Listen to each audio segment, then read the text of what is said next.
الحمد لله نحمده ونستعينه ونستغفره ونؤمن به ونتوكل عليه ونعوذ بالله من شرور أنفسنا ومن سيئات أعمالنا من يهده الله فلا مضل له ومن يضلله فلا هادي له وأشهد أن لا إله إلا الله وحده لا شريك له وأشهد أن سيدنا ونبينا ومولانا محمدا عبده ورسوله صلى الله تعالى عليه وعلى آله وأصحابه وبارك وسلم تسليما كثيرا كثيرا. أما بعد فأعوذ بالله من الشيطان الرجيم. بسم الله الرحمن الرحيم. وَلِكُلِّ أُمَّةٍ جَعَلْنَا مَنْسَكًا لِيَذْكُرُوا اسْمَ اللَّهِ عَلَى مَا رَزَقَهُم مِّن بَهِيمَةِ الْأَنْعَامِ. وقال تعالى: وَالْبُدْنَ جَعَلْنَاهَا لَكُم مِّن شَعَائِرِ اللَّهِ لَكُمْ فِيهَا خَيْرٌ. وقال تعالى: لن ينال الله لحومها ولا دماؤها ولكن يناله التقوى منكم. وقال الله تعالى: إنا أعطيناك الكوثر فصل لربك وانحر إن شانئك هو الأبتر.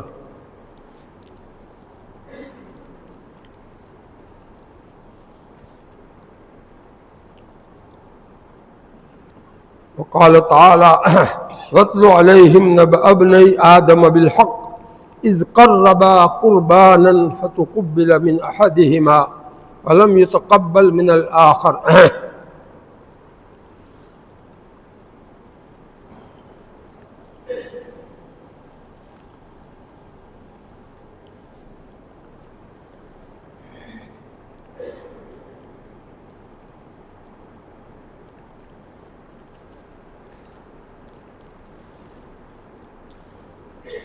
وعن عائشة رضي الله تعالى عنها قالت: قال رسول الله صلى الله عليه وسلم: ما عمل ابن آدم من عمل يوم النحر أحب إلى الله من إحراق الدم إلى آخر الحديث فطيبوا بها نفسا.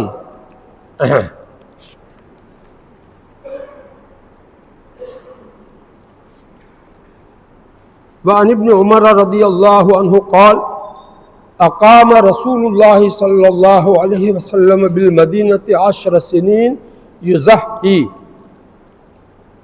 وعن زيد بن أرقم قال: قال أصحاب رسول الله صلى الله عليه وسلم: ما هذه الأضاحي يا رسول الله؟ قال: سنة أبيكم إبراهيم عليه السلام. قالوا: فما لنا فيها يا رسول الله؟ قال: بكل شعرة حسنة. قالوا: فالصوف يا رسول الله؟ قال: بكل شعرة من الصوف حسنة.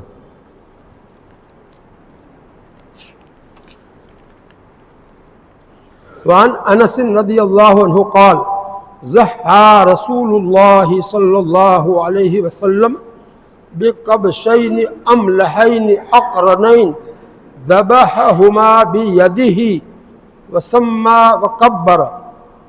قال: رأيته واضعا قدمه على سفاهها ويقول: بسم الله والله أكبر.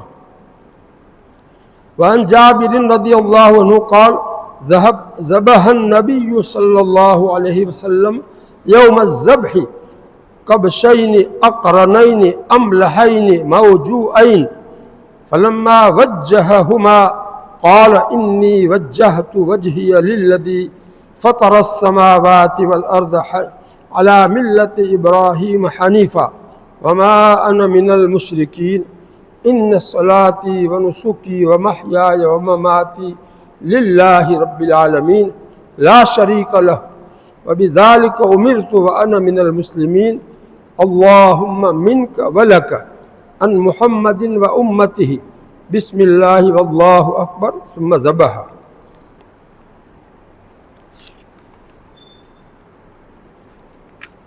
قابل احترام علماء کرام، اور میرے پیارے ایمانی بھائیوں،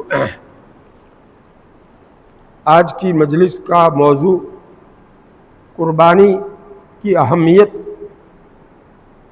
اور اس کے بارے میں قرآن و حدیث میں جو باتیں آئی ہے اس کا خلاصہ آپ حضرات کے سامنے پیش کرنا ہے۔ قربانی کوئی رسم نہیں ہے، ہر سال ہم جو کرتے ہیں وہ کوئی رسمی چیز نہیں ہے، بلکہ یہ اسلام کا شعار ہے، واجب درجے کا حکم ہے، اور ہر سال کے لیے صاحب نصاب کے اوپر قربانی کرنا واجب قرار دیا گیا ہے۔ چاہے گھر میں ایسے صاحب نصاب 5-6 افراد ہو، ہر ایک کے اوپر الگ الگ قربانی کرنا واجب قرار دیا ہے، اور خود قرآن میں اللہ رب العزت نے اس کو اللہ کے شعار میں سے اس کو قرار دیا ہے۔ ابھی جو قرآن پاک کی آیت میں نے پڑھی اس میں اللہ تعالیٰ کیا فرماتے ہیں؟ والبدن، بدن کے معنی قربانی کا جانور، چاہے اونٹ ہو یا چھوٹے جانور ہو، سب اس میں داخل ہے۔ قربانی کے جو جانور ہوئے ہیں ان کو اللہ تعالیٰ کہتے ہیں ہم نے ان کو اللہ کے شعائر میں سے بنایا ہے۔ والبدن جعلناها لکم من شعائر اللہ، ہم نے قربانی کے جانوروں کو تمہارے فائدے کے لیے اللہ تعالیٰ کے دین کی علامتوں میں سے قرار دیا ہے۔ قربانی جہاں ہوگی سمجھا جائے گا یہاں مسلمان ہے، قربانی نہ ہو تو سمجھا جائے گا یہاں مسلمان نہیں ہے۔ جیسے اذان ہونا علامت ہے کہ یہاں مسلمان ہے، مسجد دیکھ کر کے سمجھا جاتا ہے کہ یہاں مسلمان ہے۔ تو یہ اسلام کی جو نشانیاں ہیں ان میں سے قربانی بھی اللہ تعالیٰ نے اس کو اسلام کی نشانی قرار دیا ہے۔ شعائر اللہ کا لفظ استعمال کیا اللہ تعالیٰ نے۔ عام جو واجبات ہوتے ہیں اس سے اونچا درجہ ہے شعائر اللہ کا۔ قربانی کو معمولی نہ سمجھے آپ لوگ، ہر سال کرتے ہیں، اس کی وجہ سے اس کو ہم لوگوں نے ہمارے دلوں میں سے اس کی اہمیت کم ہو گئی ہے، اور اس کی وجہ سے ہم خود قربانی کرنے کو اپنے لیے بوجھ کی چیز سمجھتے ہیں اور پیسے دینے کو کافی سمجھتے ہیں۔ ادھر ادھر جو ہے جہاں قربانیاں دور ہوتی ہیں وہاں پیسے دے دینے کو کافی سمجھتے ہیں، حالانکہ خود قربانی کرنا سنت ہے اللہ کے نبی صلی اللہ علیہ وسلم کی۔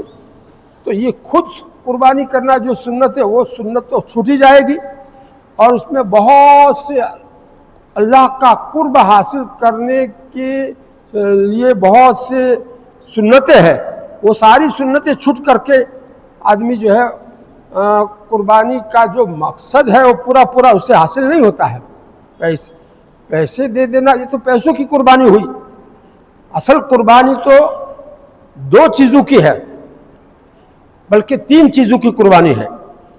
مال کی بھی قربانی ہے، اور اپنے آپ کو اس کے اندر تھکانا، لگانا، قربانی کرنے کے اندر جو محنت کرنی پڑتی ہے یہ قربانی بھی مطلوب ہے۔ خود آدمی کرے، اللہ کے نبی صلی اللہ علیہ وسلم نے خود قربانیاں کر کے امت کو یہ سبق دیا ہے کہ تم خود قربانی کرو تو 2 قربانیاں جمع ہو جائے گی، پیسہ خرچ کرنا اور اپنی ذات کو اس میں لگانا، اور تیسری قربانی اس میں اپنے جذبات کی قربانی، اپنے دل کے جذبات کو قربان کرنا، چاہے بوجھ پڑے تو بھی اس بوجھ کو برداشت کر کے خود اس میں لگنا اور اپنے آپ کو تھکانا۔ تو اس میں جذبات کی بھی قربانی دینی پڑتی ہے۔ بلکہ یوں کہو حضرت ابراہیم علیہ السلام سے قربانی کا جو سلسلہ اللہ تعالیٰ نے شروع کرایا تو اس کی ابتدا کس طرح سے کروائی؟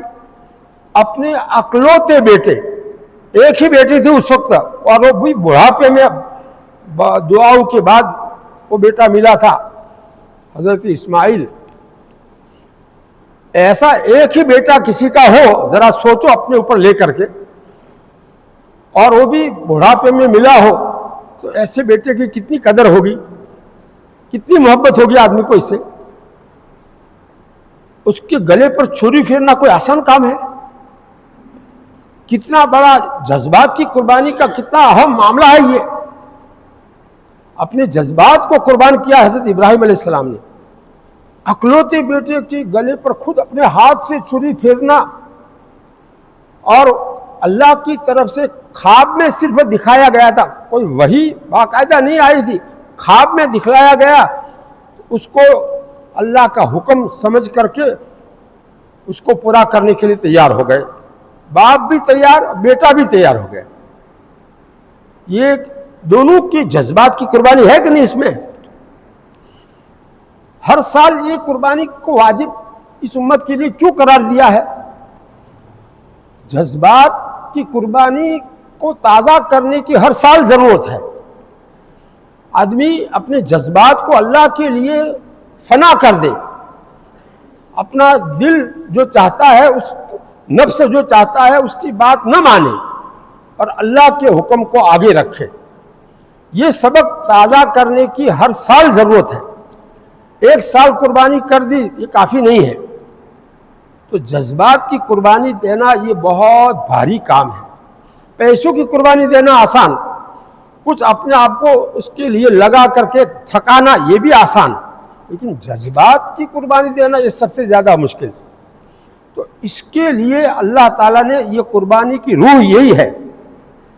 قربانی کی ایک تو صورت ہے جانور کو ذبح کرنا، یہ تو قربانی کی صورت ہے، اور ایک قربانی کی روح کیا ہے اور قربانی کی حقیقت اندر کی کیا ہے، وہ اپنے جذبات کو اللہ کے لیے قربان کر دینا. اپنی دل کی جو بھی چاہت ہے اس کو جو ہے ایک طرف کر کے اللہ کے حکم کو پورا کرنا، یہ ہے اصل قربانی کی روح. نفس کو مارنا کوئی آسان کام نہیں ہے. نفس ہمارا سب سے بڑا دشمن ہے جو دین پر چلنے میں رکاوٹ بنتا ہے، بار بار رکاوٹ بنتا ہے، بار بار رکاوٹ بنتا ہے. تو اس کو کچلنے کے لیے اللہ تعالیٰ نے یہ قربانی کا عمل رکھا ہے. یہ قربانی کا عمل ہم خود کریں گے تو اللہ تعالیٰ کا قرب ہم کو زیادہ سے زیادہ حاصل ہوگا.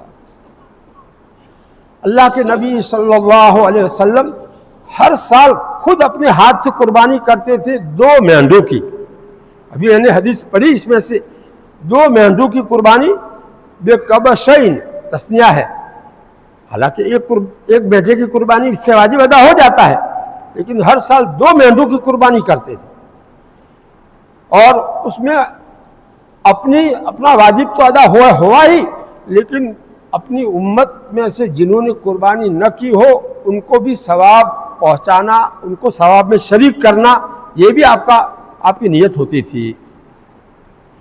تو جب ہمارے نبی صلی اللہ علیہ وسلم ہم کو ثواب پہنچانے کے لیے ایسا جذبہ رکھتے ہیں تو ہمیں بھی اپنے نبی کے نام کی قربانی کرنی چاہیے، ان کو ثواب پہنچانا چاہیے قربانی کر کے.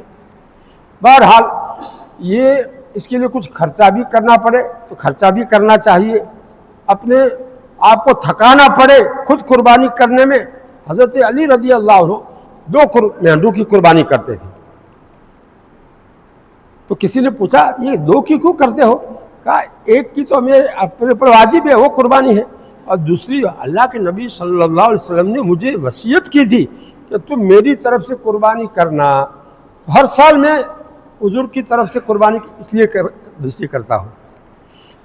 جب تک اللہ کے نبی صلی اللہ علیہ وسلم مدینہ میں 10 سال رہے، ہر سال 2 مینڈوں کی قربانی کرتے رہے، اور وفات کے بعد حضرت علی آپ کی طرف سے ایک بیٹے کی قربانی کرتے رہے. معلوم ہوا کہ خود قربانی کرنا یہ سنت ہے، اور اس کے اندر بہت ساری سنتیں ادا ہوتی ہیں جس کی وجہ سے اللہ تعالیٰ کا بہت زیادہ قرب ملتا ہے. یہ قربان کا جو لفظ قرآن میں آیا ہے، ابھی میں نے آیت پڑھی تھی، اذ قربا قربانا. حضرت آدم علیہ السلام کے 2 بیٹوں نے اللہ کے لیے قربانی دی تھی. ایک نے مینڈے کی قربانی پیش کی تھی حابل نے، اور قابل نے کچھ اور دوسری قربانی پیش کی تھی. بہرحال یہ اللہ تعالیٰ نے اس کے لیے قربان کا لفظ استعمال کیا ہے. ہم بھی قربانی کہتے ہیں کہ نہیں؟ تو قربانی کا مطلب کیا ہوا؟ قربان کے معنی ہے اللہ کا قرب حاصل کرنے کا ذریعہ. قربان عربی لفظ ہے، اس کے معنی کیا ہے؟ اللہ تعالیٰ کا قرب حاصل کرنے کا ذریعہ. تو جو جانور ہم اللہ کے نام پر قربان کرتے ہیں، ذبح کرتے ہیں، اس کے ذریعے سے ہم کو اللہ تعالیٰ کا قرب ملتا ہے. اللہ تعالیٰ کا قرب ملتا ہے یعنی اللہ تعالیٰ ہم سے راضی ہوتے ہیں. جسمانی قرب تو مراد ہے ہی نہیں، اللہ تعالیٰ تو جسم سے پاک ہے. تو قربانی سے اللہ کا قرب یعنی اللہ تعالیٰ کی رضا، اللہ تعالیٰ ہم سے خوش ہو جاتے ہیں. کتنا بڑا فائدہ ہے قربانی کا. ایک طرف اللہ تعالیٰ خوش ہو جاتے ہیں اور ایک طرف نیکیاں تھوڑی دیر میں کتنی ساری مل جاتی ہے. ہر بال کے بدلے میں ایک نیکی. بتاؤ کتنے بال ہوں گے جانور کے اوپر، بکرے کے اوپر، اور گھیٹے کے اوپر اس سے بھی زیادہ بال ہوں گے. اس لیے جب ہر بال کے بدلے میں ایک نیکی ہے اور جو ہے اون والے جو جانور ہے، گھیٹا ہو یا دمبا ہو، تو اس میں بھی ہر بال کے بدلے میں ایک نیکی ملتی ہے. تو نیکیاں کس میں زیادہ ہوئی؟ بولو، گھیٹے میں زیادہ ہوئی. تو تم نے اس کا نام بقرہ عید کیوں رکھا ہے؟ گھیٹا عید کیوں نہیں رکھا؟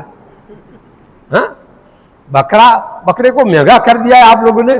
بقرہ عید نام ہی ہے جس کی وجہ سے جو بے پڑھا لکھا ہوگا وہ بھی سمجھے گا بکرا نہیں قربانی ہوئی جو ہے. بقرہ عید محمد سر، تو آپ نے جو ہے بکرا مہنگا کرا تھا اور وہ غلط نام راشن. یہ اسلام میں ایسا نام ہے ہی نہیں. بقرہ عید یہ ہے، اسلامی نام نہیں ہے، یہ ہمارا بنایا ہوا نام ہے. اسلامی نام کیا ہے؟ عید الاضحیٰ اور عید الفطر، یہ دو عیدوں کے الگ الگ نام ہیں نا. عید الاضحیٰ یعنی قربانی کی عید. قربانی چاہے اونٹ کی ہو، چاہے پاڑے کی ہو، چاہے گھیٹے کی ہو، چاہے بکرے کی ہو، جس کی بھی ہو قربانی، سب کے اوپر قربانی کا لفظ صادق آتا ہے کہ نہیں؟ اضحیٰ عربی لفظ ہے، اس کے معنی قربانی.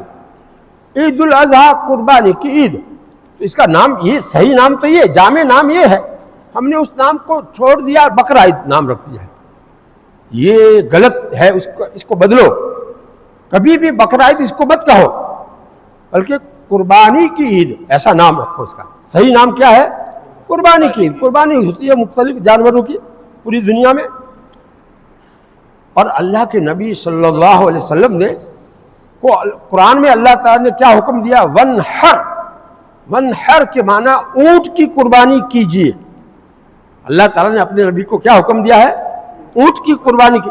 سب سے بڑا جانور قربانی کا جو ہے کون سا ہے؟ اونٹ ہے. اور اس کے اوپر رواٹا ہوتا ہے. گھیٹے کے اوپر جیسے بال بہت پتلے پتلے ہوتے ہیں اون، ایسے ہی اونٹ کے اوپر جو رواٹا ہوتا ہے وہ بھی بہت باریک باریک ہوتا ہے. تو وہ اس کی تعداد بھی بہت زیادہ. ایک تو اس کا جسم بڑا اور پھر رواٹا بھی بہت باریک باریک.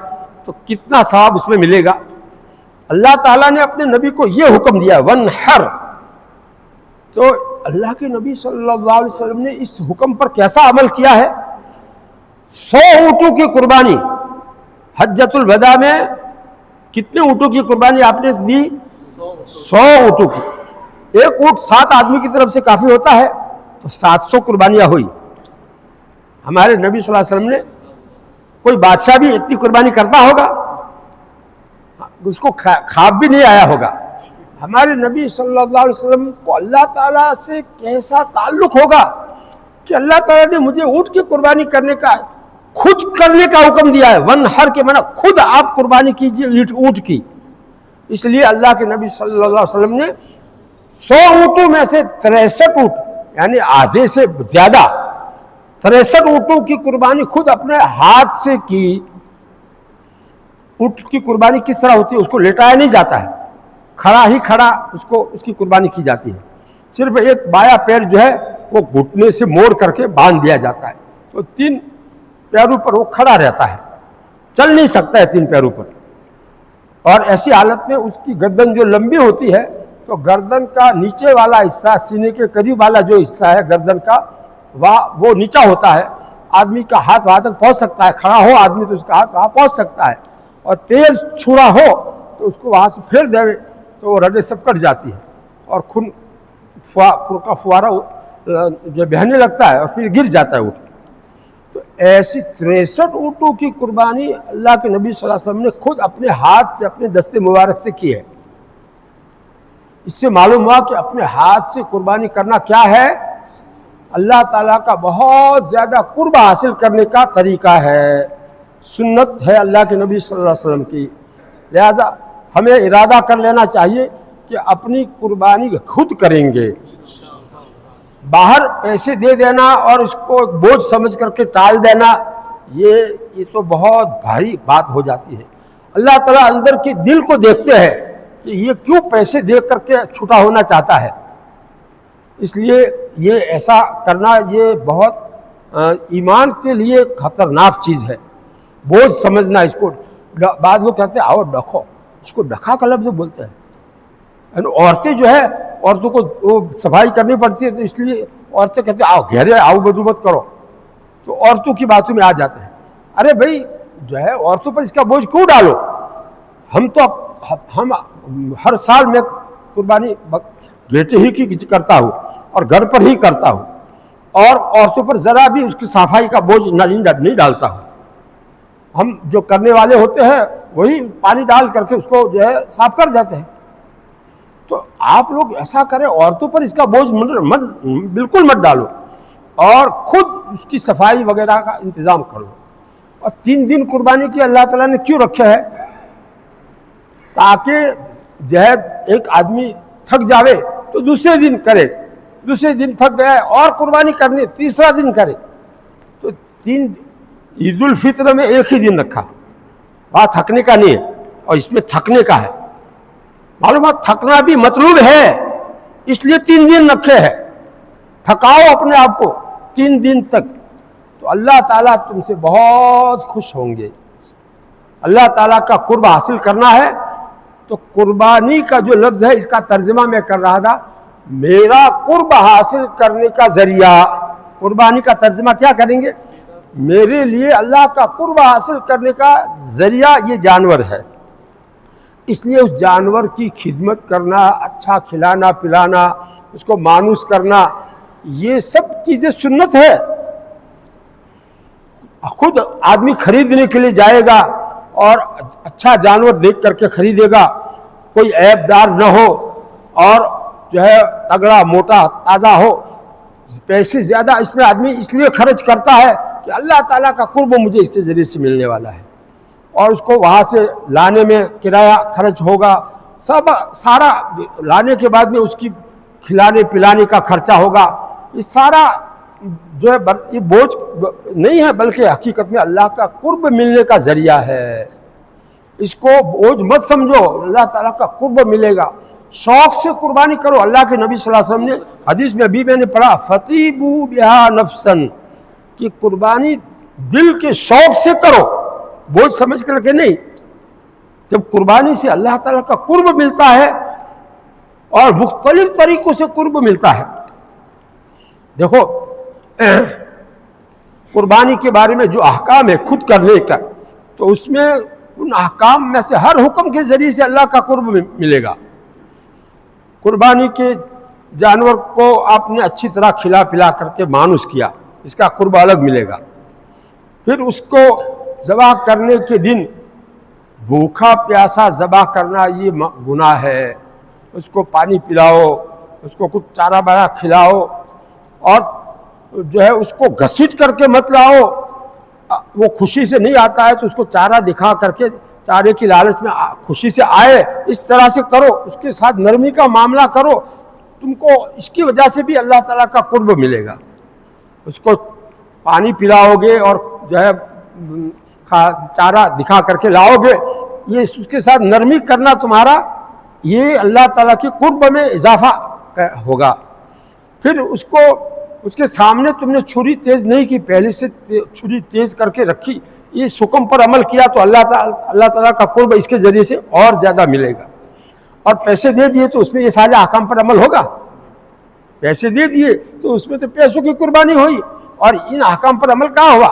اس سے جو قرب ملتا ہے وہ کہاں سے ملے گا؟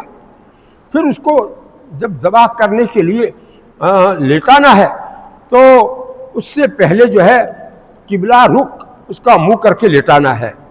تو جہاں ذبح کرنا ہے وہاں سے قبلہ کس طرف میں ہے آپ اس کو جو ہے سمجھ کر کے اور اس کو لیٹانے میں اس کے اوپر سختی نہیں کرو گے, نرمی سے اس کو لیٹاؤ گے.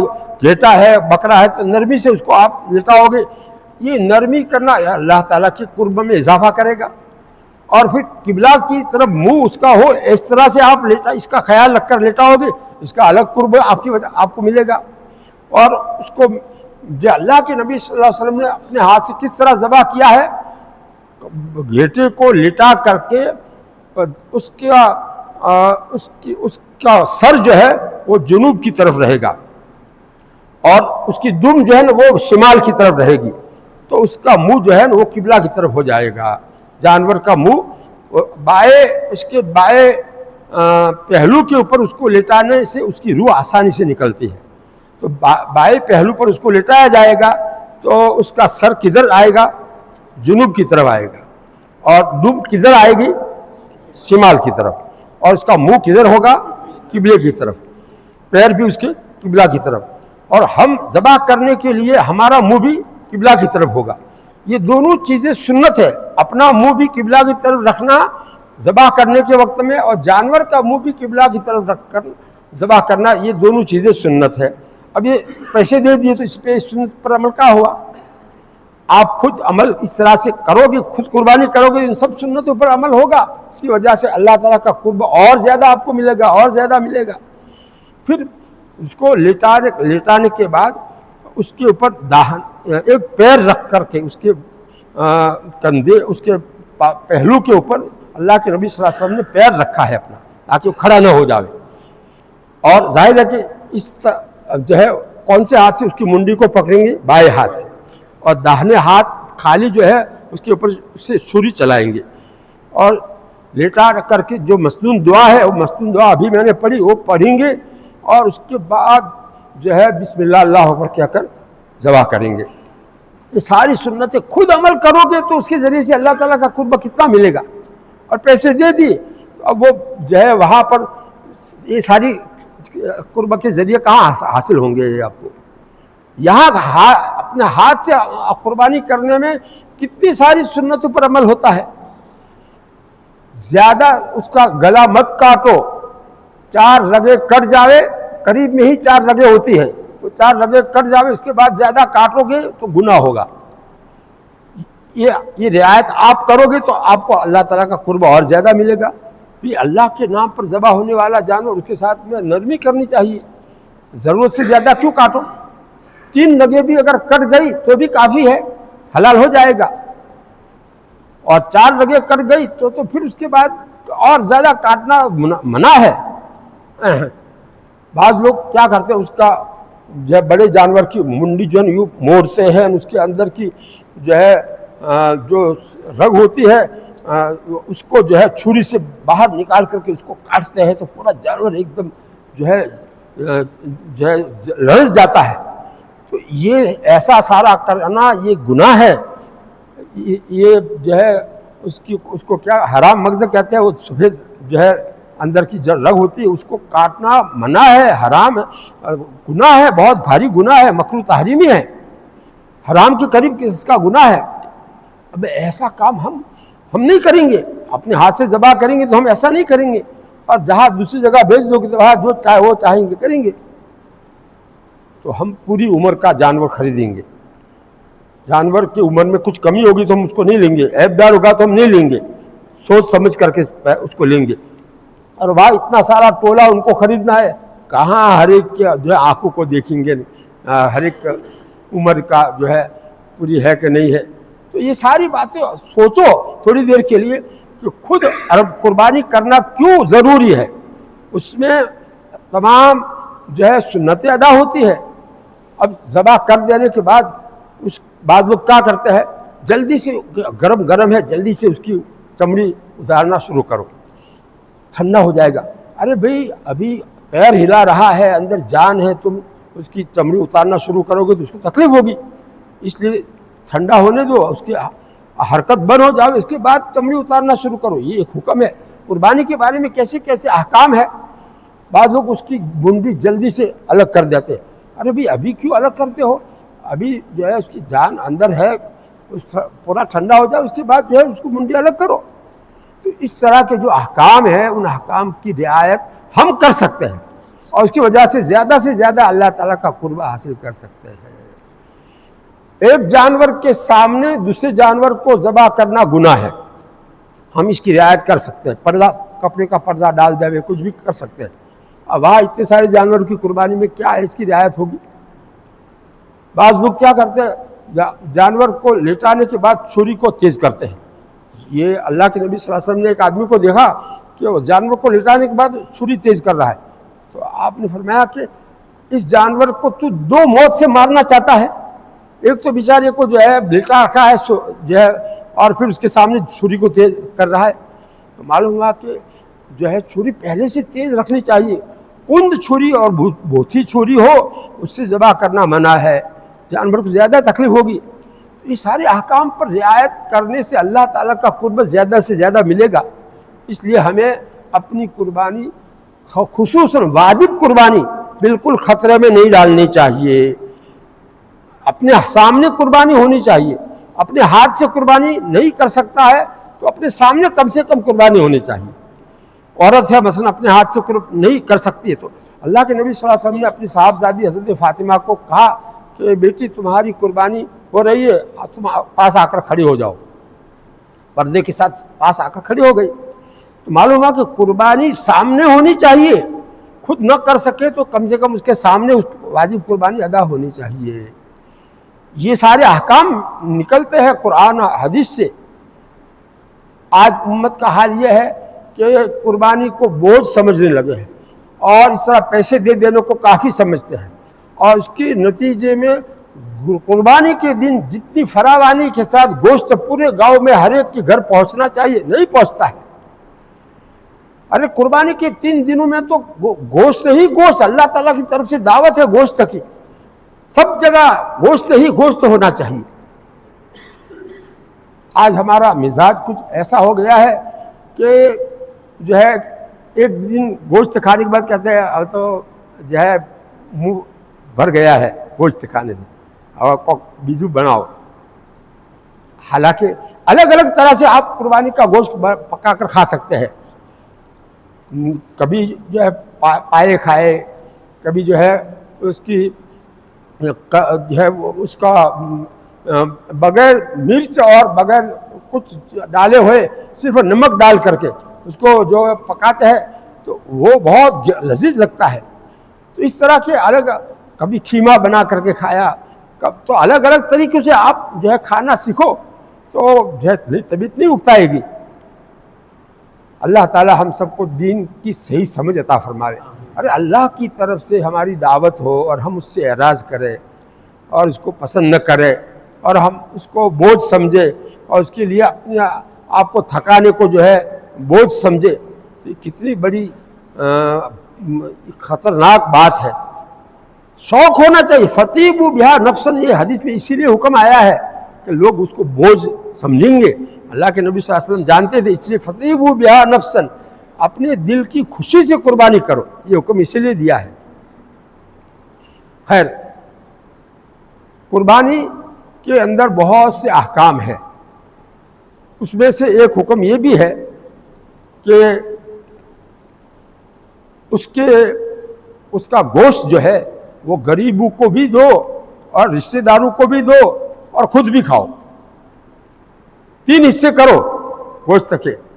تو اس میں ایک حصہ اپنے لیے رکھو، اپنے گھر کے لیے، اور ایک حصہ غریبوں کے لیے، جو رشتہ دار نہیں ہے ایسے ہی غریب ہے ان کے لیے، اور ایک حصہ اپنے رشتہ داروں کے لیے. رشتہ داروں کے وہاں اپنا بچہ جائے گا دینے کے لیے تو دل میں کچھ میل ہوگا تو میل دور ہو جائے گا کہ آپ پڑھائی کر یہ نا اسی گوشت آئے ہو. تو رشتہ داروں میں جو قطع رحمی ہوتی ہے، میل آ جاتا ہے دلوں میں، وہ اس کے ذریعے سے ختم ہوگا. تو کتنا بڑا فائدہ ہوا صلہ رحمی کا فائدہ، اس کی وجہ سے روزی میں برکت ہوتی ہے. تو اپنے خود قربانی کرنے کے اندر یہ سارے فائدے آپ حاصل کرو گے، صلہ رحمی کا فائدہ اور غریبوں کی کو جو ہے صدقہ کرنے کا فائدہ. اسی طرح سے قربانی کے بارے میں ایک حکم یہ بھی ہے کہ قربانی ہو جانے کے بعد بدبو پھیل جاوے اپنے گاؤں میں، یہ نہیں ہونا چاہیے. الاسلام نظیف، اسلام نظافت والا دین ہے. ان اللہ نظیف یحب النظافہ، اللہ تعالیٰ نظافت والے ہے، صفائی ستھرائی والے ہے، اور صفائی ستھرائی اللہ تعالیٰ کو پسند ہے. تو جو چیزیں کھانے کی نہیں ہوتی ہے، جیسے اس کی منڈی کی چمڑی مثلا وہ اتار کر کے پھینک دیتے ہیں، ایسے اور بھی چیزیں ایسی ہوتی ہے کہ جو نہیں کھانے کی ہوتی تو پھینک دیتے ہیں، تو اس کی وجہ سے بدبو پھیلتی ہے. تو اپنے گاؤں میں قربانی سب لوگ کریں تو بدبو نہیں پھیلنی چاہیے. اس کے لیے ہمارے بلون گاؤں میں تو ایسا کرتے ہیں کہ بڑا گاؤں ہے تو 4 کونے میں 4 ٹرالیاں کھڑی کر دیتے ہیں، اور جو ہے جس کو جو چیز ڈالنی ہو اس ٹرالی میں ڈالے، اور شام کے وقت وہ ٹرالی والا اس کو لے کر ٹریکٹر جوڑ کر کے بہت دور جا کر کے پھینک آتا ہے. 3 دن ایسا کرتے ہیں. تو اس کی وجہ سے پورے گاؤں میں بدبو نہیں پھیلے گی. نظافت اسلام سکھاتا ہے.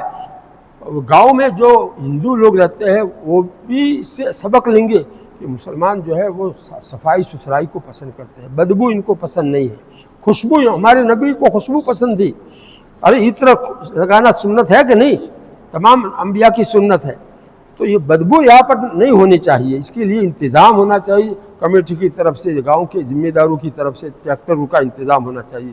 جتنا بڑا گاؤں ہو اس کے اعتبار سے الگ الگ جگہ ٹرالیاں کھڑی کر دے، آسانی سے لوگ وہاں جا کر کے ڈال دے. یہ سارے احکام خود قربانی کرو گے تو یہ سارے احکام زندہ ہوں گے، اور اس کے ذریعے سے بھی اللہ تعالیٰ کا قرب آپ کو ملے گا. صفائی ستھرائی جو کرو گے، اس کا اہتمام کرو گے تو اس کی وجہ سے بھی اللہ تعالیٰ کا قرب ملے گا. تو ایک بات تو مجھے یہ سمجھانی تھی کہ قربانی کو بوجھ مت سمجھو، خود اپنی قربانی اپنے ہاتھ سے کرو. ہاتھ سے نہیں کر سکتے ہو تو سامنے کھڑے رہو اور دوسرے سے ذبح کروا دو، کم سے کم اتنا کر لو. لیکن جانور اپنے سامنے ذبح ہونا چاہیے، یہ سنت ہے. اس کے ساتھ بہت سارے احکام سنت کے جڑے ہوئے ہیں، اس پر عمل کرنے سے اور زیادہ اللہ تعالیٰ کا قرب آپ کو ملتا جائے گا. کرو گے ایسا؟ ایک مضمون تو مجھے یہ سمجھانا تھا. دوسرا مضمون، ابھی جو میں نے حدیثیں پڑھی اس میں اللہ کے نبی صلی اللہ علیہ وسلم نے گھیٹے کی قربانی کی ہے. 10 سال جو کی ہے وہ بکرے کی قربانی نہیں کی. میں ایسا نہیں کہتا ہوں کہ بکری کی قربانی ناجائز ہے، ایسا نہیں کہتا ہوں، جائز ہے. لیکن سنت کیا ہے؟ اللہ کے نبی صلی اللہ علیہ وسلم کی سنت کیا ہے آپ بتاؤ. وہ حدیث میں نے آپ کو دوبارہ سنا تھا، اس کا ترجمہ. حضرت انس رضی اللہ عنہ، حضور پاک صلی اللہ علیہ وسلم کی 10 سال تک جنہوں نے خدمت کی ہے، وہ یہ واقعہ بیان کرتے ہیں کہ اللہ کے رسول صلی اللہ علیہ وسلم نے 2 گھیٹوں کی قربانی کی. وہ دونوں گھیٹے چت کبرے تھے، یعنی اس کے اوپر رنگ جو تھا کچھ کالا تھا اور کچھ سفید تھا. کچھ حصے میں سفید، کچھ حصے میں کالا، اس کو چت کبرا کہتے ہیں. ام لہن کا یہ مطلب ہے. اور اقرنین، سنگ والے وہ دونوں گھیٹے تھے. دیکھو اس میں کبشین کا لفظ پہلے آیا،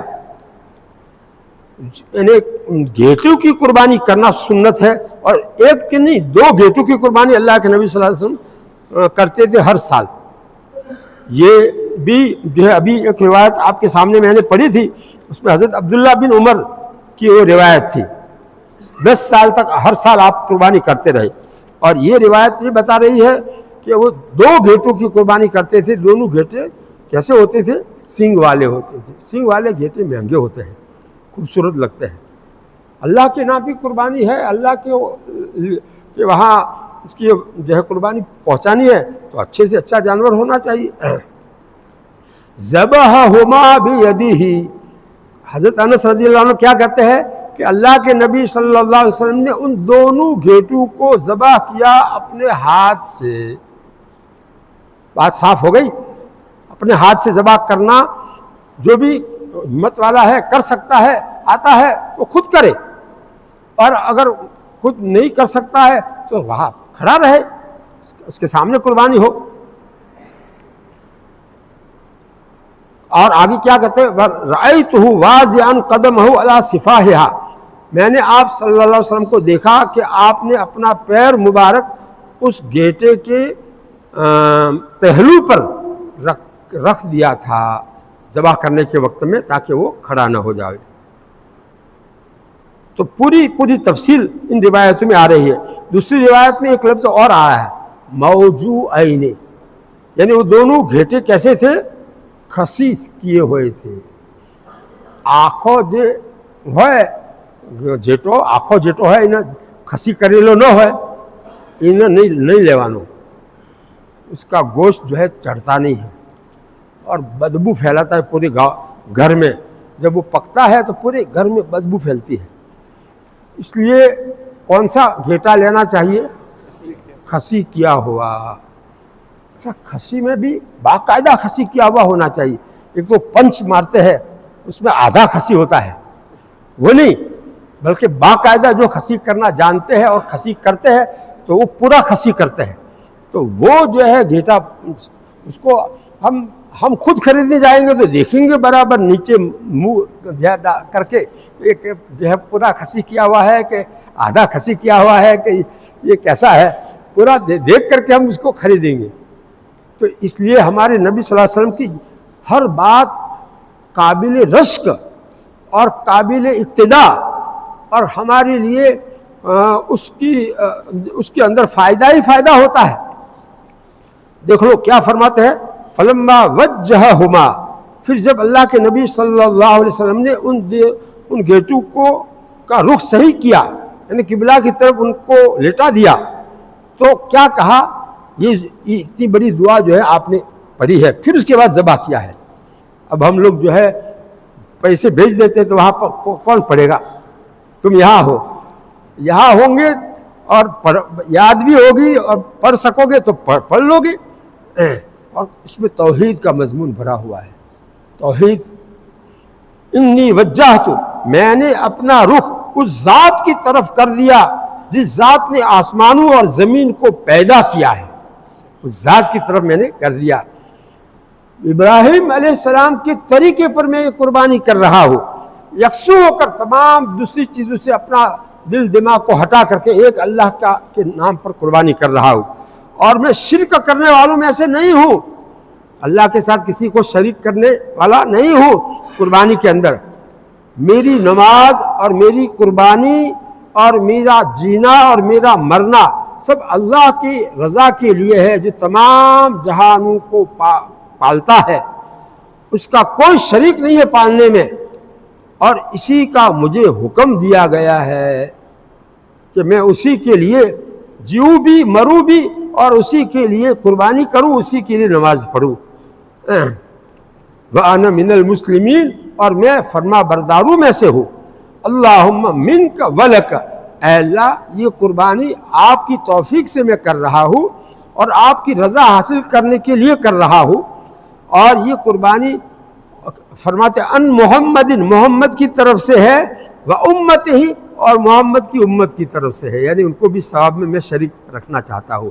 بسم اللہ اللہ اکبر، واو کے ساتھ بھی پڑھ سکتے ہو، بغیر واو کے بھی پڑھ سکتے ہیں۔ ثم ذبح، آخر میں یہ بسم اللہ اللہ اکبر کہنے کے بعد پھر ذبح کیا۔ یہ پورا طریقہ قربانی کا اللہ کے نبی صلی اللہ علیہ وسلم کا ان حدیثوں میں مذکور ہے۔ لہذا یہ کیوں سنایا جا رہا ہے، تاکہ اس کو ہم رسمیت سے نکال کر حقیقت والی قربانی کریں، اور حقیقت والی قربانی خود کرنا ہے۔ پیسے دے دینا یہ حقیقت کو ختم کر دینے والی چیزیں ہے، رسمیت والی بات ہے۔ اس لیے جو ہے اپنی قربانیاں زیادہ سے زیادہ خود ہی کرو۔ کوئی ایسا مجبور ہے آدمی نہیں کر سکتا ہے، اس کا کوئی ہے نہیں، اور واجب قربانی ہے تو وہ بیچارہ مجبور ہو کر دے، بات الگ ہے، لیکن اس کو بھی جہاں تک ہو سکے اپنے سامنے قربانی کروانی چاہیے۔ خود نہیں کر سکتا ہے کوئی بات نہیں، اپنے سامنے کروانی چاہیے، واجب قربانی خاص کر کے۔ نفل قربانی اگر کوئی دے گا تو جو ہے میں اس کے بارے میں زیادہ سختی نہیں کرتا ہوں، اس لیے کہ نفل قربانی میں نہیں ادا ہوگی تو بھی کیا ہے، پیسے گئے، باقی جو ہے واجب قربانی تو واجب ادا نہیں ہوگا تو پھر ہم گنہگار ہوں گے، واجب قربانی تو ادا نہیں ہوگی تو ہم گنہگار ہوں گے، اس لیے وہ تو اپنے سامنے ہونی چاہیے، اس میں ذرا بھی کوئی کسر نہیں ہونی چاہیے۔ تو قربانی کے بارے میں دوسری بات میں یہ کہنا چاہتا تھا کہ گھیٹوں کی قربانی کو آپ پسند کرو۔ ہمارے نبی صلی اللہ علیہ وسلم نے گھیٹے کو پسند کیا ہے، حالانکہ بکرا لا سکتے تھے، بکری کی قربانی کر سکتے تھے۔ اچھا، دوسری وجہ یہ سنت ہونے کے علاوہ، گھیٹے کی قربانی سنت ہونے کے علاوہ دوسری وجہ اس کے بال باریک باریک ہوتے ہیں تو ثواب بھی اس پہ زیادہ ملے گا کہ نہیں؟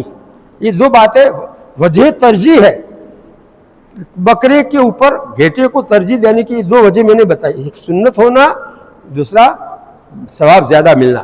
تیسری وجہ، حضرت اسماعیل علیہ السلام کی جگہ جنت سے جبریل علیہ السلام لے کر جو آئے تھے وہ بکرا لے کر آئے تھے، گھیٹا لے کر آئے تھے۔ اللہ تعالیٰ نے جو پسند کر کے بھیجا جبریل کے ذریعے سے، وہ بکرا بھی تو بھیج سکتے تھے، بکرے کی کوئی کمی تھی اللہ تعالیٰ کے ہاں، تو گھیٹا کیوں بھیجا؟ معلوم ہوا کہ اللہ تعالیٰ کو بھی پسند ہے کہ گھیٹے کی قربانی کی۔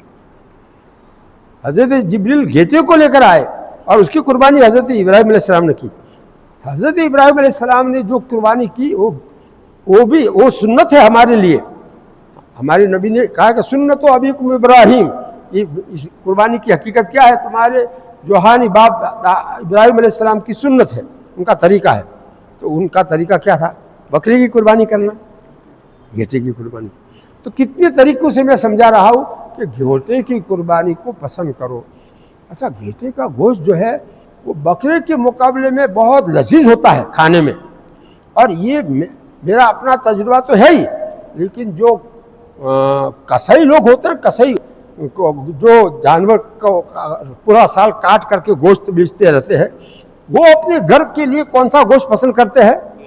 گھیٹے کا پسند کرتے ہیں، اس لیے کہ وہ جانتے ہیں کہ گھیٹے کی قربانی میں وہ سوتے نہیں ہوتے ہیں، اور یہ بکری کی قربانی، بکری کے گوشت میں سوتے ہوتے ہیں، اندر پھرتو رہے، جلدی اتراز نہ ماگے، جبکہ سوتا ہوئے تو પછી એવું જ થાય। અને આ ઘેટાની ગોશ્ત છે એના અંદર એવી લજ્જત હોય અને એવું ઓગળીને એકદમ મુલાયમ થઈ જાય કે આસોનીથી મણ અંદર ઉતારી કે।